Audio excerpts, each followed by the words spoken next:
দেখছেন কলকাতা টিভি, আপনাদের সঙ্গে আমি ঋষিকেশ। শুরু করছি সংবাদ সারাদিন। কেন্দ্রীয় এজেন্সির হানা দেওয়া সংস্থার নির্বাচনী বন্ড কেনা নিয়ে চলতি বিতর্কে উঠে এসেছে ওষুধ প্রস্তুতকারী অরবিন্দ ফার্মার নাম। ওই সংস্থা কর্ণধারকে ইডি গ্রেপ্তার করার পরপরই অরবিন্দ ফার্মা নির্বাচনী বন্ডে মোটা টাকা লগ্নি করে।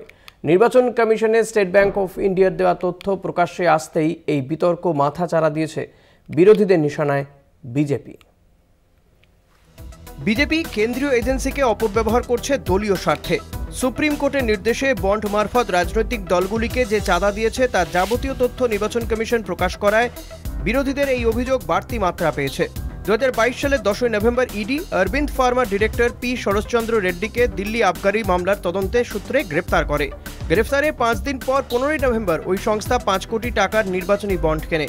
অসুস্থতার কারণে 2023 সালের মে মাসে দিল্লি হাইকোর্ট থেকে জামিন পান তিনি।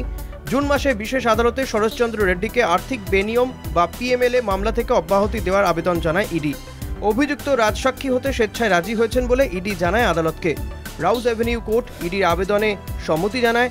ঘটনাচক্রে ওই বছরেই নভেম্বরে অরবিন্দ ফার্মা 25 কোটি টাকার নির্বাচনী বন্ড কিনেছিল। স্টেট ব্যাংক সুপ্রিম কোর্টের নির্দেশে বন্ড ক্রেতা ও প্রাপক রাজনৈতিক দলগুলির যেসব নথি এযাবৎ গোপন রাখা হয়েছিল তা নির্বাচন কমিশনকে জমা দেয়। গত বৃহস্পতিবার কমিশন তা প্রকাশ করতেই বন্ড ক্রেতাদের অন্যতম অরবিন্দ ফার্মার বন্ড কেনার বিষয়টি সামনে আসে। হায়দ্রাবাদের এই ওষুধ প্রস্তুতকারী সংস্থা দিল্লির আবগারি কেলেঙ্কারির সূত্রে রাজ্যের শাসক দল আপকে 100 কোটি টাকা ঘুষের বিনিময়ে সরকারি সুবিধে আদায় করেছে বলে অভিযোগ করেছিল ইডি। বিরোধীদের দাবি, ইডির অভিযোগ থেকে রেহাই পেতে দফায় দফায় অরবিন্দ ফার্মা মোট 52 কোটি টাকার বন্ড কিনেছে। প্রশ্ন উঠছে, তাহলে কি ইডির অভিযোগ থেকে মুক্তি পেতে কেন্দ্রের শাসক দলকে বন্ড মারফত নির্বাচনী তহবিলে টাকা ঢেলেছে ওই ওষুধ নির্মাতা? স্টেট ব্যাংক যে নথি নির্বাচন কমিশনকে দিয়েছে তাতে চাঁদা দাতা বা গ্রহীতার নাম ও অর্থের পরিমাণ জানা গিয়েছে, কিন্তু নির্দিষ্ট করে কোন রাজনৈতিক দল, কোন সংস্থা বা ব্যক্তির কাছ থেকে বন্ডের সুবাদে কত টাকা পেয়েছে তা জানা যায়নি।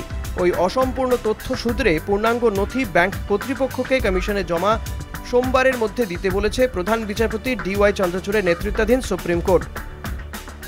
ওই তালিকা পেলেই অরবিন্দ ফার্মা বিজেপি তহবিলে কত টাকা দিয়েছে তা দিনের আলোর মতো পরিষ্কার হয়ে যাবে। কলকাতা টিভি।